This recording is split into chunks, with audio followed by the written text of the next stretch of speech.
Assalamualaikum warahmatullahi wabarakatuh. Kami dari kelompok 8 akan mempresentasikan dengan judul Perancangan Enterprise Arsitektur pada PT EKZ Ekspedisi menggunakan The Open Group Architecture Framework atau disebut dengan TOGAF. Kami beranggotakan 5 orang dengan Ketua Eki Nasution dan 4 anggota yaitu Silvina Nurfiana, Putri Kusuma, Amalia Fernanda, dan saya sendiri Agustin Eka.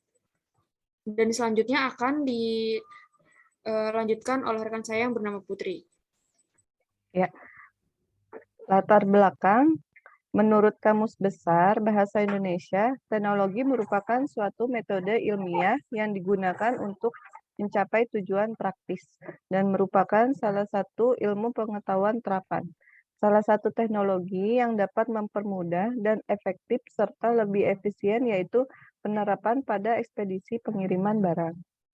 PT XYZ Ekspedisi ini sudah menerapkan sistem teknologi pada ekspedisi pengiriman barang dari seller kepada customer.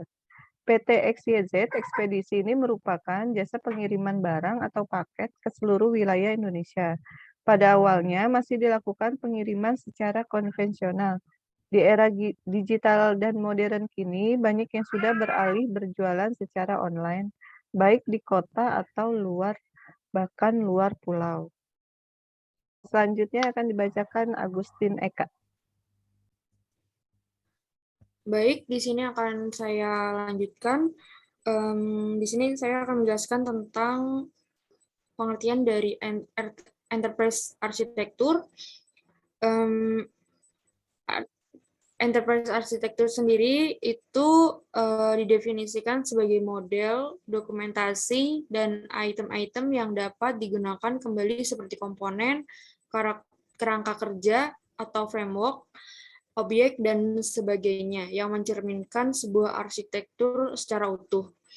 Lalu di sini ada pengertian dari TOGAF, yaitu implementasi kerangka kerja arsitektur enterprise yang sesuai untuk manajemen teknologi dari perspektif praktis dan agenda penelitian. Nah, TOGAF ini menggambarkan proses sistematis transformasi teknologi dari ide dan persyaratan strategis menjadi produk, sistem atau solusi yang dapat diterapkan dan didokumentasikan. Slide selanjutnya. Bisa kita lihat di sini ada use case diagram untuk case counter admin. Di sini ada case counter admin. Di sini ada beberapa use case. Ada use case login, view menu, kelola barang datang, lihat tarif pengiriman, dan yang terakhir itu ada lihat status atau letak barang. Dan di sini di use case kelola barang datang ada 3 use case yaitu input data, tampil data, dan delete data. Pada use case input data sendiri ada 2 use case yaitu bayar atau bayar dan nomor resi.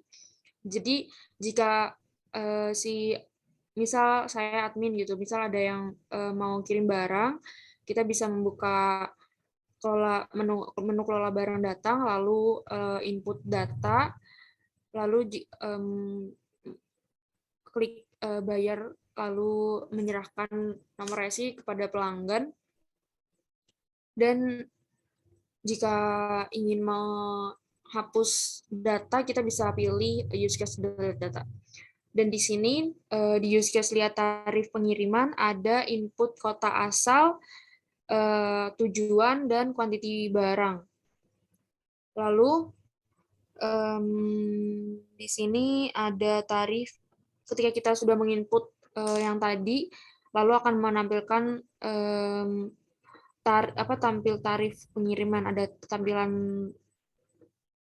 tarif pengiriman barang yang akan dituju gitu.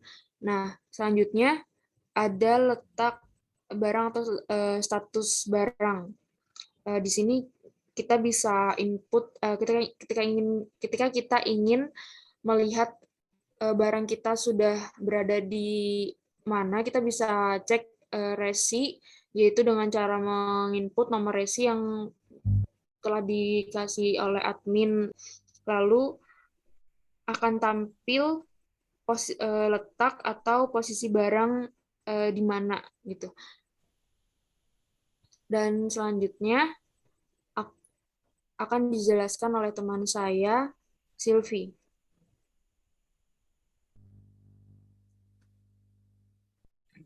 Selanjutnya adalah activity diagram case counter admin. Jadi untuk activity diagram ini dipakai untuk menggambarkan alur aktivitas pada sistem admin di penerimaan barang counter di Xdayat Ekspedisi. Jadi dimulai dari admin akan menginput nama, username dan password, kemudian jika valid nanti akan masuk ke menu awal. Di menu awal itu ada kelola barang datang, ada lihat tarif pengiriman, kemudian lihat status letak barang. Untuk di kelola barang datang itu nanti akan diminta untuk input data, kemudian nanti akan tampil data, kemudian bisa dilihat data. Jika pengirim barang setuju, maka akan melakukan pembayaran dan cetak resi, maka transaksi selesai.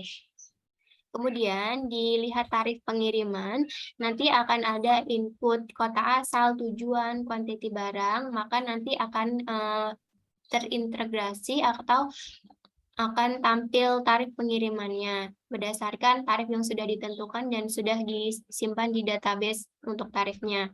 Kemudian untuk status letak barang itu nanti kita bisa cek resi, kemudian nanti akan tampil letak atau dari data resi itu maka nanti akan tampil datanya, misalnya dikirim kemana, letak barang di mana, dan status pengirimannya seperti apa, lalu selesai.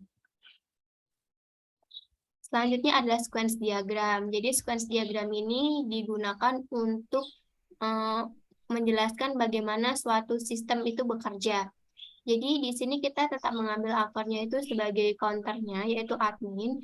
Pertama admin itu login, kemudian ada menu awal, kemudian ada kelola barang datang, ada form tarif pengiriman, ada cek tracking, dan juga sistem itu sendiri. Kemudian di penyimpanan database itu ada tabel user, tabel master, dan juga tabel tarif. Gunanya untuk database ini apa? Jadi kalau misalnya kita menginput data, misalnya kita ingin mengecek resi, jarak, itu nanti bisa tampil. Jadi misalnya dari Jakarta ke Surabaya dengan berat misalnya 2 kilo, itu nanti akan mengambil tabel dari tarif, di mana nanti akan muncul harga. Pertama kita jelaskan dulu untuk salah satunya login. Jadi kalau misalnya login, kemudian datanya divalidasi dari sistem, maka nanti akan tampil ke menu awal, yaitu menu awal di sini. Kemudian nanti dari menu awal itu bisa langsung kelola barang datang, di mana nanti barang datang ini diproses ke sistem, di mana dari sistem ini mengambil data dari tabel master tadi. Untuk tabel master ini bisa berupa misalnya berat barang, kota, seperti itu. Sampai akhirnya kalau misalnya ada kesalahan itu nanti bisa delete. Di delete ini maka akan menghapus data dari tabel user juga, misalnya resi A ini dari kota Surabaya ke Jakarta. Jika sudah di delete maka data tersebut akan hilang.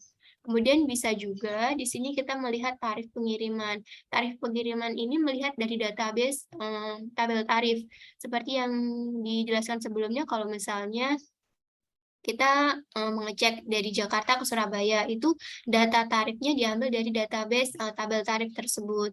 Kemudian kita lihat tracking barang. Tracking barang, kita masuk ke form tracking. Kita bisa input resi di sini, maka nanti akan mengambil data dari database yang sudah kita input sebelumnya.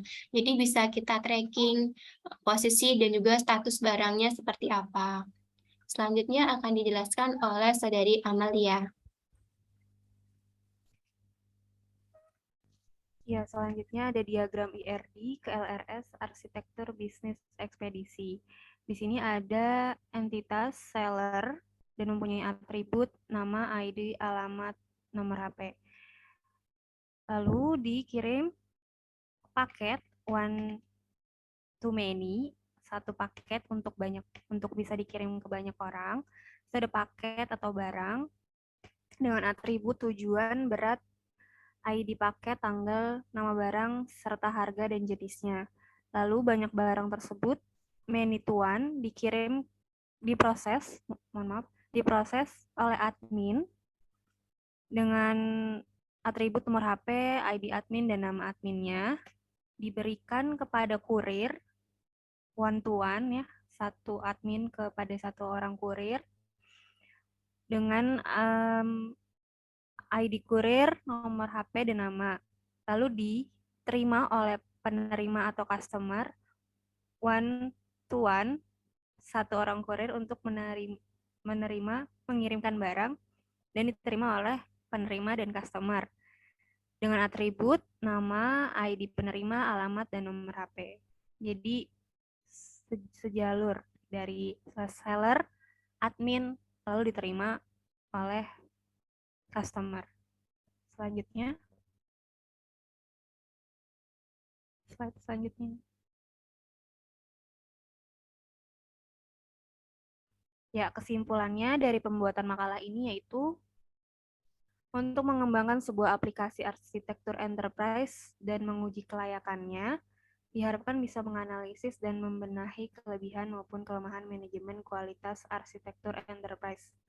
Pada makalah ini, arsitektur enterprise yang digunakan yakni TOGAF ADM, The Open Group Architecture Enterprise Architecture Development Method, yang mana bisa digunakan untuk membuat kerangka sebuah arsitektur perusahaan maupun organisasi.